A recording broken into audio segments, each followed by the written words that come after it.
47তম প্রতিষ্ঠা বার্ষিকীতে আজকে শহীদ প্রেসিডেন্ট জিয়াউর রহমানের কথা আমাদের মনে পড়ছে। উনি বিএনপির জন্ম দিয়েছিলেন এই দিনে, উনি বিএনপির চেয়ারম্যান ছিলেন, প্রতিষ্ঠাতা চেয়ারম্যান। আমরা আজকের এই দিনে বিএনপির প্রতিষ্ঠা বার্ষিকী উপলক্ষে সেই দিনকে আমরা স্মরণ করছি। সেই দিনকে কেন্দ্র করে আমরা সারা বাংলাদেশে আমরা ঐক্য চাই, ঐক্যের মধ্য দিয়ে দেশ যেন নতুন বাংলাদেশ একটি বিনির্মাণ গ্রহণ করতে পারে, সেই লক্ষ্যে আমাদের অগ্রযাত্রা শুরু হবে। এটি আমাদের শপথ এবং আমাদের বিএনপির ভারপ্রাপ্ত চেয়ারম্যান তারেক রহমানের নির্দেশে আমরা সারা বাংলাদেশে আজকে কেন্দ্রীয় কর্মসূচি পালন করতে গিয়ে আমরা আজকে সিদ্ধান্ত নিয়েছি।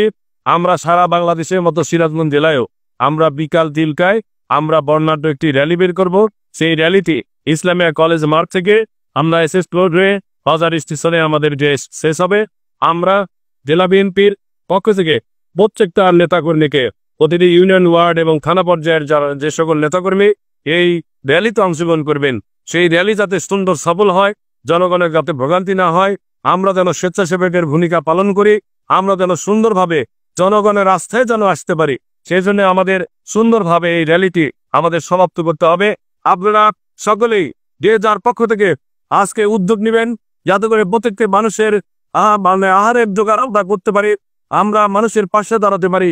এই উদাত্ত আহ্বান আমি সিরাজগঞ্জ জেলা বিএনপির পক্ষ থেকে, আমি মির্জা মোস্তফা জামান সাংগঠনিক সম্পাদক এবং এখানে যারা উপস্থিত রয়েছেন জেলা বিএনপি আজকে ছাত্র বিষয়ক সম্পাদক খুরশিদ আলম মিন্টু, জেলা বিএনপির অন্যতম সদস্য জেলা ছাত্রমন্ডলীর সাবেক সাধারণ সম্পাদক আসলাম উদ্দিন, জেলা বিএনপির সহপ্রচার সম্পাদক কিন্না সর্দার এবং এখানে ডাক্তার আমাদের ড্যাবের সদস্য আব্দুল আজিজ সহ এখানে বিভিন্ন অঙ্গ সংগঠনের নেতৃবৃন্দ উপস্থিত রয়েছেন।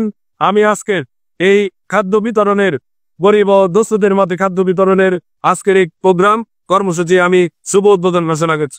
অসহায় মানুষের পাশে খাবার বিতরণ করলাম, এইটি যেন চলমান থাকে। আমাদের লিফলেট বিতরণের ক্রিয়াকলাপ চলমান থাকবে, আমাদের চলমান থাকবে বিএনপির ধানের শীষের ভোট চাওয়ার জন্য।